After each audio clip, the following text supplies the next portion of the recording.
اعوذ باللہ من الشیطان الرجیم بسم اللہ الرحمن الرحیم سبحانک لا علم لنا الا ما علمتنا انک انت العلیم الحکیم رب اشرح لي صدری ویسر لي امری واحلل عقدۃ من لسانی یفقهوا قولی رب زدنی علما صدق اللہ العظیم۔ اللہ رب العزت نے قرآن عظیم الشان کتاب کے اندر ایک جگہ ذکر فرمایا، ان الدین عند اللہ الاسلام، کہ دین اللہ کے نزدیک قابل قبول دین جو ہے وہ دین اسلام ہے۔ اور دوسری جگہ ذکر فرمایا سورہ انعام کے اندر، وَمَن يَبْتَغِ غَيْرَ الْإِسْلَامِ دِينًا فَلَن يُقْبَلَ مِنْهُ وَهُوَ فِي الْآخِرَةِ مِنَ الْخَاسِرِينَ۔ اور دین اسلام کے علاوہ جو کسی اور دین کو پسند کرے گا، اللہ کے نزدیک وہ دین قبول نہیں کیا جائے گا اور وہ آخرت میں خسارہ اٹھانے والوں میں سے ہوگا۔ اور آپ صلی اللہ علیہ وسلم کی ایک حدیث مبارکہ کے اندر آپ صلی اللہ علیہ وسلم فرمایا، الدین النصیحہ، دین سارے کا سارا نصیحت ہے۔ دین اسلام ایک مکمل ایک نظام ہے، ایک نظام زندگی ہے، ایک حیات یعنی ایک کامیابی والی زندگی ہے اور کامل اور اکمل زندگی ہے۔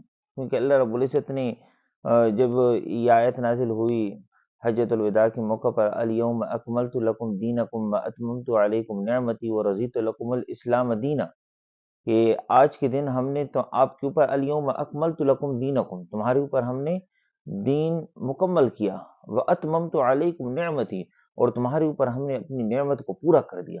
یعنی یہ دین جو ہے یہ اللہ رب العزت کی طرف سے ایک نعمت ہے، نعمت عظمیٰ کے طور پر اللہ رب العزت نے یہ دین ہمیں عطا فرمایا۔ دین اسلام مکمل ایک نظام، ایک کامیابی، ایک حیات زندگی، یعنی کامیابی کی ایک راستہ ہے، ایک شاہراہ ہے۔ دین کے اوپر چل کر بندہ مکمل جب دین کے اوپر چلتا ہے تو اللہ رب اس کو کامیاب فرماتا ہے۔ دنیا کی بھی کامیابیاں ہیں، آخرت کی بھی کامیابیاں ہیں، وہ اللہ رب العزت نے دین کے اندر رکھی ہیں۔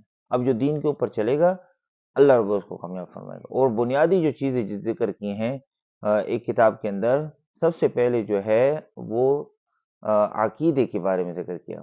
ہاں، دین کے اندر سب سے بنیادی چیز وہ عقیدہ ہے، توحید۔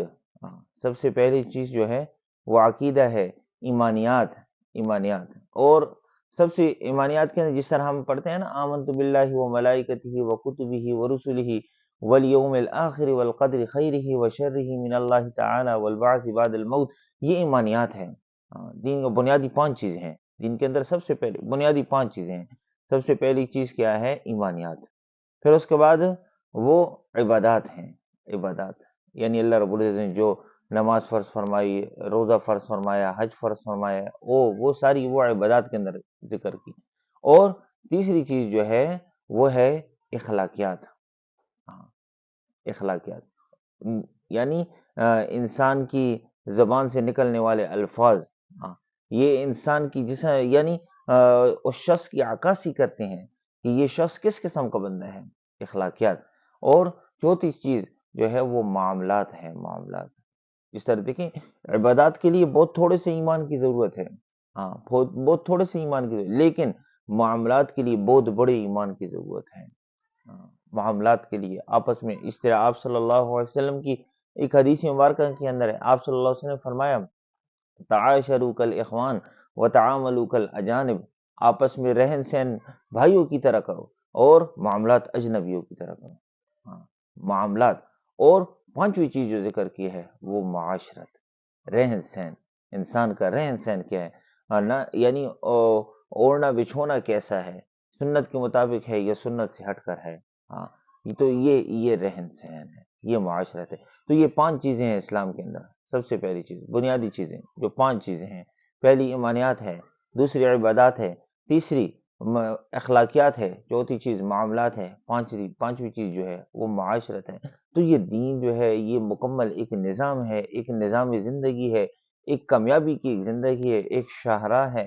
اللہ رب العزت نے کامیاب کرنے کے لیے اپنے بندے کو، کہ میرے پاس جب میرا بندہ آئے تو وہ کامیاب ہو کر آئے، اس لیے فرمایا فَمَن زُحْزِحَ عَنِ النَّارِ وَأُدْخِلَ الْجَنَّةَ فَقَدْ فَازَ، جو جہنم سے بچا لیے گئے، جنت کے اندر داخل کر دیے گئے، یہ کامیاب ہے۔ حضرت عمر رضی اللہ تعالیٰ نے اپنے زمانے خلافت میں حضرت عبداللہ ابن عمر ابن عاص رضی اللہ تعالیٰ کو مصر کا گورنر بنا کر بھیجا تھا۔ وہاں پر قحط ہو گیا حضرت عبداللہ ابن عمر ابن عاص رضی اللہ تعالیٰ نے حضرت عمر رضی اللہ تعالیٰ کے لیے ایک خط لکھا، یعنی مدد طلب کرنے کے لیے. ہاں تو یا پہلے تو خط ایسی ترتیب سے لکھا، یعنی کسی اور سے ہم مدد طلب کر سکتے ہیں یا نہیں کر سکتے. تو حضرت عمر رضی اللہ تعالیٰ نے ان کے لیے خط کا جواب لکھا، کننا اذل الناس، ہم انتہائی گرے پڑے لوگ تھے، ہم انتہائی گرے پڑے لوگ تھے. اعزنا اللہ بالاسلام، اللہ نے ہمیں اسلام کے ذریعے عزت عطا فرمائی. مہما ابتغینا العزت بغیر الاسلام، اگر ہم اسلام کے علاوہ کسی اور طریقے سے عزت طلب کریں گے، لأذلنا اللہ، اللہ ہمیں پھر گلا دیں گا. یعنی ہم دین اسلام کے اندر عزت ساری دین اسلام کے اندر ہے، اسلام کے علاوہ عزتیں نہیں ہیں. اسلام کے اندر اللہ رب العزت نے عزت رکھی ہیں، دین اسلام کے اندر عزت رکھی ہیں، دنیا کی بھی عزت رکھی ہیں، آخرت کی بھی عزت رکھی ہیں. ہاں، جس طرح آپ صلی اللہ علیہ وسلم نے آپ صلی اللہ علیہ وسلم نے ابو سفیان سے کیا فرمایا، یا ابا سفیان جئتکم بکرامت الدنیا والآخرہ، اے ابو سفیان میں تمہاری لیے دنیا اور آخرت کی عزت لے کر آئے ہوں. دنیا اور آخرت کی عزت دین کے اندر ہیں، ہاں کامیابیاں بھی ہیں. آپ صلی اللہ علیہ وسلم نے ایک موقع پر سرداران قریش جو تھے، جو آپ صلی اللہ علیہ وسلم کے چچا ابو طالب کے پاس آئے تھے آپ صلی اللہ علیہ وسلم کے بارے میں شکایت کرنے کے لیے کہ یہ ہمارے خداؤں کو برا بھلا کہتے ہیں. تو آپ صلی اللہ علیہ وسلم نے فرمایا اپنے چچا سے کہ اے چچا، جو بات میں ان کو کہتا ہوں اگر میری بات کو مان لیں تو عرب عجم ان کے غلام بن جائیں.